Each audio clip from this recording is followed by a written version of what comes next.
കൺകുളിർക്കി കണ്ടുകൊണ്ട് ആസ്വദിച്ച് ചെയ്യാൻ പറ്റിയ പ്രവർത്തനങ്ങളാണ് നമ്മുടെ 2022 SSLC IT മോഡൽ ക്വസ്റ്റ്യൻസിലെ ഗ്രൂപ്പ് 3 കൊടുത്തിട്ടുള്ള എല്ലാ ആക്ടിവിറ്റീസും 5 ആക്ടിവിറ്റീസും കാണാൻ നല്ല സ്റ്റൈലാണ്, ചെയ്യാൻ വളരെ എളുപ്പമാണ്. അത്തരത്തിലുള്ള അടുത്തൊരു ആക്ടിവിറ്റിയാണ് നമ്മൾ ഇനി ചെയ്യാൻ വേണ്ടിയിട്ട് പോകുന്നത്. അപ്പോൾ അത് ചെയ്തിട്ട് തിരിച്ചു വരും. ഓക്കെ, നമ്മൾ അങ്ങനെ ഗ്രൂപ്പ് 3 രണ്ടാമത്തെ പ്രവർത്തനത്തിലേക്ക് എത്തിയിട്ടുണ്ട്.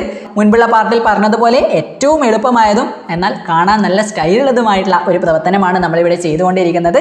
പൈത്തൺ എന്ന് കേൾക്കുമ്പോൾ തന്നെ അല്ലെങ്കിൽ ഈ ഒരു ചിത്രങ്ങളൊക്കെ കാണുമ്പോൾ നമ്മുടെ മനസ്സിലേക്ക് ഓടി വരേണ്ട സോഫ്റ്റ്വെയർ എന്ന് പറയുന്നത് IDLE എന്ന സോഫ്റ്റ്വെയർ ആണ്. എങ്ങനെയായിരുന്നു നമ്മൾ IDLE ഓപ്പൺ ചെയ്യുന്നത്? ആപ്ലിക്കേഷനിൽ, പ്രോഗ്രാമിൽ ഓക്കെ, ഈ ഒരു ക്രമത്തിൽ നമ്മുടെ IDLE എന്ന സോഫ്റ്റ്വെയർ ഓപ്പൺ ചെയ്തു. അതിനുശേഷം പ്രധാനമായിട്ട് ശ്രദ്ധിക്കേണ്ടത്, ഇവിടെയല്ല നമ്മുടെ പ്രവർത്തനം ചെയ്യേണ്ടത്, ഫയലിൽ ന്യൂ എന്നത് ക്ലിക്ക് ചെയ്യണം. ഫയലിൽ ന്യൂ എന്നത് ക്ലിക്ക് ചെയ്താൽ പുതിയൊരു വിൻഡോ കിട്ടും. ഇവിടെയാണ് നമ്മുടെ പ്രവർത്തനം ചെയ്യേണ്ടത്. ഇനി നമ്മൾ എന്താ ചെയ്യേണ്ടത്?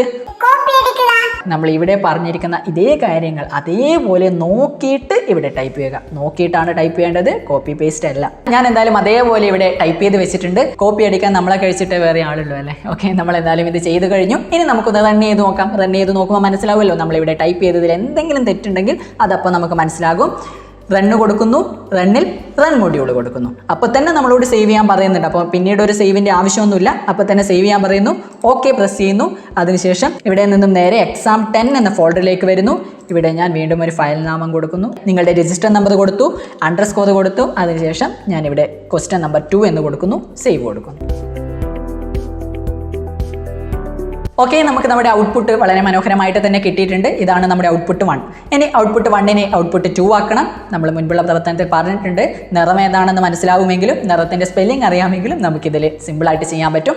ഇവിടെ നമുക്കറിയാം പർപ്പിൾ എന്ന് പറഞ്ഞിരിക്കുന്ന സ്ഥലത്ത് കൊടുത്തിട്ടുള്ളത് ബ്ലൂ ആണ്. ഇവിടെ പിങ്ക് എന്ന സ്ഥലത്ത് കൊടുത്തിട്ടുള്ളത് ബ്ലാക്ക് ആണ്. ഇവിടെ പിങ്ക് എന്നുള്ളതിനെ ബ്ലാക്ക് ആക്കി കൊടുത്താൽ മതി, പർപ്പിൾ എന്ന സ്ഥലത്ത് ബ്ലൂ ആക്കി കൊടുത്താൽ മതി. അപ്പോൾ നമ്മൾ നേരത്തെ ടൈപ്പ് ചെയ്തത് എടുക്കുന്നു. അവിടെ വീണ്ടും നമ്മൾ റൺ ചെയ്യുന്നു. റണ്ണിൽ റൺ മൊഡ്യൂൾ. അപ്പോൾ നമ്മളോട് വീണ്ടും അതിന് മുകളിൽ സേവ് ചെയ്യട്ടെ എന്ന് ചോദിക്കുന്നുണ്ട്. നമ്മൾ ഓക്കെ കൊടുക്കുന്നു. നമ്മുടെ ഔട്ട്പുട്ട് 2 നോക്കുക. ബ്ലാക്ക് ബ്ലൂ ആ ക്രമത്തിലാണുള്ളത്. ബ്ലാക്ക് ബ്ലൂ ആ ക്രമത്തിൽ തന്നെ വന്നിട്ടുണ്ട്. നമ്മുടെ ഔട്ട്പുട്ട് 2ലുള്ള സാധനം നമുക്കിവിടെ കിട്ടിയിട്ടുണ്ട്. പ്രോഗ്രാം ടൈപ്പ് ചെയ്ത് പ്രവർത്തിപ്പിക്കുക. അതിനുശേഷം പ്രോഗ്രാമിൽ മാറ്റം വരുത്തിയ രണ്ടാമത്തെ ഔട്ട്പുട്ട് ലഭിക്കുന്നതിനുള്ള മാറ്റം വരുത്തിയ ഫയൽ ഹോമിലെ exam 10 എന്ന ഫോൾഡറിൽ സേവ് ചെയ്യാൻ പറ്റുന്നുണ്ട്.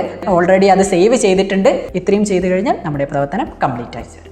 അപ്പോൾ ഇതും ചെയ്ത് കഴിഞ്ഞല്ലോ. വീഡിയോ കണ്ടുകൊണ്ട് ചെയ്യുന്നവർക്ക് അങ്ങനെയും ചെയ്യാം. ഇനി വീഡിയോ കണ്ടിട്ട് നോട്ട് എഴുതി വെച്ചിട്ട് പിന്നീട് ചെയ്യുന്നവർക്ക് അങ്ങനെയും ചെയ്യാം. ഇനി വേറെ ഏതെങ്കിലും രീതിയിൽ ചെയ്യുന്നവർക്ക് അങ്ങനെയും ചെയ്യാം. ഓക്കെ, അപ്പോൾ അടുത്ത വീഡിയോയിൽ കാണാം. It's B Darshan signing.